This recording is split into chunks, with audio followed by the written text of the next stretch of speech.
Berapa lama anak punya hubungan dengan dia? 2 tahun 3 bulan. Moni dua bertunangan, Moni dua bertunangan.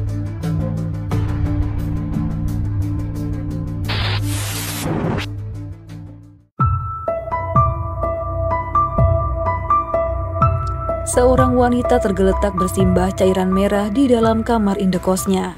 Ia tercatat sebagai seorang mahasiswi yang sedang disibukkan oleh tugas skripsi. Tragedi ini mengejutkan semua pihak, tak terkecuali tetangga kamar kos juga keluarganya.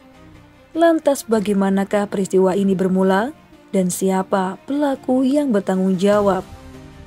Cerita ini adalah berita fakta yang berhasil Mia rangkum dari berbagai media terpercaya tanah air dan menyajikannya sebagai alur cerita.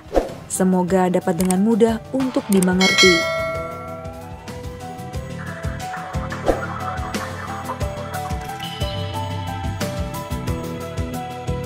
Okvini Rundengan, berusia 22 tahun.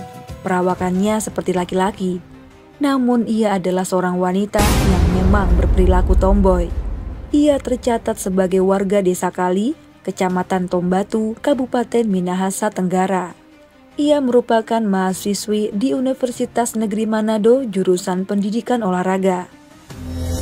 Sebagai seorang mahasiswi, ia terpaksa menyewa kamar indekos supaya lebih dekat dengan kampusnya. Okvini Rundengan memang dikenal menyukai gaya tomboy. Meskipun begitu, ia memiliki banyak teman pria maupun wanita. Orang yang humble dan baik dalam bersosialisasi. Ia pun memiliki mimpi untuk membahagiakan kedua orang tua. Untuk itulah, demi meringankan beban orang tuanya, ia juga bekerja sampingan. Okvini sangat dekat dengan kakaknya. Setiap masalah yang ia hadapi tak luput dari perhatian sang kakak, termasuk masalah orientasi seksualnya. Dengan rambut yang diwarnai pirang dan maco sewajarnya pria, tanpa riasan di wajah, ia mampu menemukan tambatan hati. Seorang wanita muda bernama Margareta Wanei alias Lita berusia 20 tahun. Ia merupakan warga Kecamatan Sario, Manado, Sulawesi Utara. Okvini berperan sebagai pria dan Lita sebagai wanita. Dalam hubungan asmara ini, keduanya bertingkah seolah pasangan kekasih pada umumnya. Entah bagaimana mereka menyembunyikan hubungan pelangi itu dari keluarga maupun tetangga ya. Karena sejak berkenalan, keduanya telah tinggal bersama. Sepandai-pandainya mereka menutupi hubungan, namun kecurigaan pasti dirasakan oleh warga sekitar. Sebab itu, mereka sering berpindah-pindah kos. Dari pintu ke pintu, agar hubungan keduanya gak ada yang mengetahui. Tak terasa waktu berlalu, sudah hampir 2 tahun hubungan sejenis itu mereka lakukan. Meski terasa nyaman, keduanya juga sering adu mulut karena beberapa permasalahan. Mungkin keduanya saling lempar tugas ketika membeli pembalut ya. Bagi keduanya yang sedang dimabuk asmara, rupanya gak lengkap kalau gak ada minuman keras. Di kamar yang mereka tempati selalu tersedia botol minuman. Pada tanggal 21 Maret tahun 2021, keduanya menempati kamar indekos baru yang terletak di Kelurahan Wania, Kecamatan Wania, Kota Manado, Sulawesi Utara. Sewajarnya manusia berumah tangga, mereka berlaku bak suami istri di tempat tersebut, hingga suatu kejadian naas menimpa salah satunya. Saat itu di malam tanggal 29 September, keduanya menghabiskan beberapa botol miras dan tertawa riang gembira, menyalakan musik dan saling merangkul satu sama lain. Hingga tiba-tiba suasana sedikit berubah. Ketika Lita menerima panggilan telepon yang rupanya dari seorang pria. Lantas Okvini menanyakan hal tersebut kepada Lita. Dan Lita menjawab jika pria itu tidak ada hubungan spesial dengan dirinya. Lita menyuruh kekasihnya itu untuk tidak merisaukan dan menyuruhnya melanjutkan minum.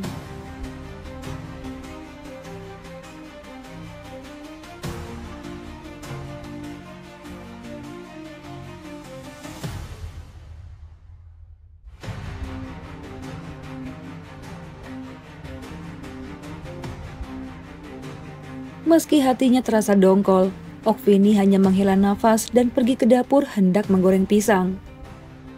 Kedua manusia itu bekerja sama di dapur. Pisang yang udah digoreng, namun hati Okvini lah yang panas membara. Rupanya kecurigaannya pada Lita membuat dirinya berpikir keras. Rasa cemburu takut akan ditinggalkan membuat dirinya resah. Apalagi pengaruh alkohol membuatnya nggak bisa berpikir jernih. Keduanya adu mulut. Okvini yang merasa diduakan dan Lita yang merasa nggak bersalah. Awalnya percekcokan di antara keduanya hanya melalui mulut. Bahkan Okvini sempat keluar rumah untuk melihat reaksi kekasihnya. Lita yang masih sibuk menggoreng pisang gak nyangka jika Okvini masuk lagi ke dalam rumah untuk memukulnya. Jelas saja membuat Lita yang ketakutan juga melakukan hal yang sama. Keduanya gelut gak terarah. Tiba-tiba Okvini mengambil gunting dan mengarahkannya pada Lita.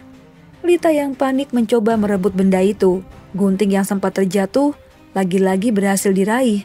Kali ini mata gunting itu tepat menuju ke arah badan Okvini. Akhirnya dengan dorongan yang sangat kuat, Lita menekan gunting itu ke tubuh Okvini hingga cairan merah membuatnya ambruk seketika. Keributan ini didengar oleh tetangga kamar kos. Mereka datang dan langsung disambut oleh Lita yang meminta pertolongan. Keadaan yang kacau ditambah Lita yang menangis ketakutan. Sementara itu Okvini yang masih bertahan dilarikan ke rumah sakit. Namun sayang saat di perjalanan ia meninggal dunia. Kakak korban yang dihubungi salah satu tetangga kamar adiknya segera menuju ke rumah sakit. Ia tak percaya dengan kejadian naas yang menimpa sang adik. Dengan air mata yang berurai, ia menceritakan sikap adiknya sebelum tiada. Adik minta kamar kos, dia messenger ke kita. Dia bilang, "Kak, boleh datang ke rumah sakit. Cuman karena belum closing, kita belum baca dalam messenger. Nanti sekitar 15 menit kita baca, dia izin, Kak, ini darurat." Terus dia kirim foto, habis itu dia bilang, "Kak, ini sudah meninggal."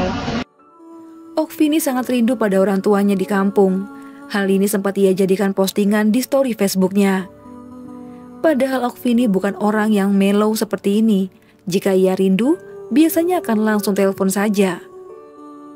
Firasat lain yang dirasakan Rani sebagai kakaknya adalah beberapa hari sebelum kejadian, kakak beradik itu berjanji untuk melaksanakan wisuda bersama.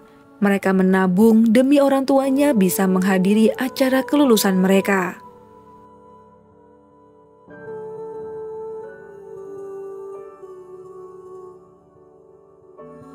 Di lain sisi, Edwin Malonda, salah satu rekan indekos yang kamarnya tepat bersebelahan dengan TKP, sayangnya ia tidak berada di dalam kamar saat kejadian terjadi. Posisinya saat itu tengah berada di lantai 2 untuk menonton televisi. Ia sebenarnya sempat mendengar suara ribut-ribut, namun selang 5 menit saja, pintu kamar orang lain tiba-tiba diketuk oleh Margaret. Disinilah kegaduhan terjadi. Semua penghuni kamar keluar dan menuju kamar korban berada.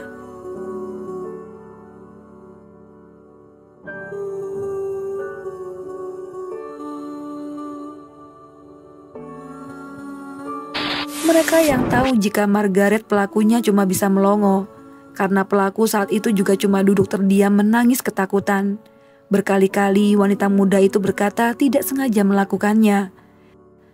Ia berkata hanya membela diri karena saat kejadian, Okvini sangat mengerikan. Baginya, jika ia tidak bertindak, maka sudah pasti nyawanya sendirilah yang akan melayang. Jadi, sesaat setelah mengetahui Okvini yang sekarat, mereka langsung mencari taksi online, kemudian mengantar wanita itu ke rumah sakit. Namun sayang, nyawanya tak dapat tertolong di tengah jalan. Tak lama kemudian, petugas polisi datang dan segera membawa Lita ke kantor polisi. Wanita itu akan menghadapi pasal 338 KUHP dengan maksimal hukuman 15 tahun penjara.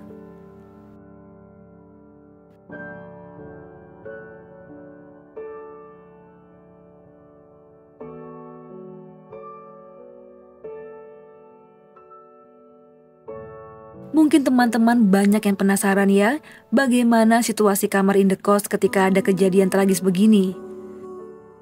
Rupanya, Edwin dan penghuni kamar kos lain sepakat untuk tidak pindah dari kamar kos tersebut.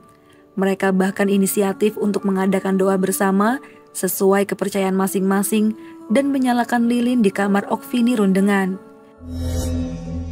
Yang mereka pahami adalah kedua wanita itu tampak sebagai orang yang baik terlepas dari perilaku mereka yang di luar batas. Apalagi semua orang di sana sibuk dengan rutinitasnya masing-masing.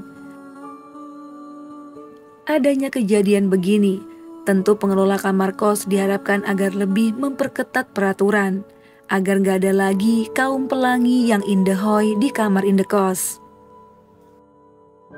Kalau gitu Mia undur diri dulu. Mohon maaf jika ada salah-salah kata dalam pembuatan video. Kalau kamu suka dengan video ini, tolong kasih like, jangan lupa untuk subscribe-nya.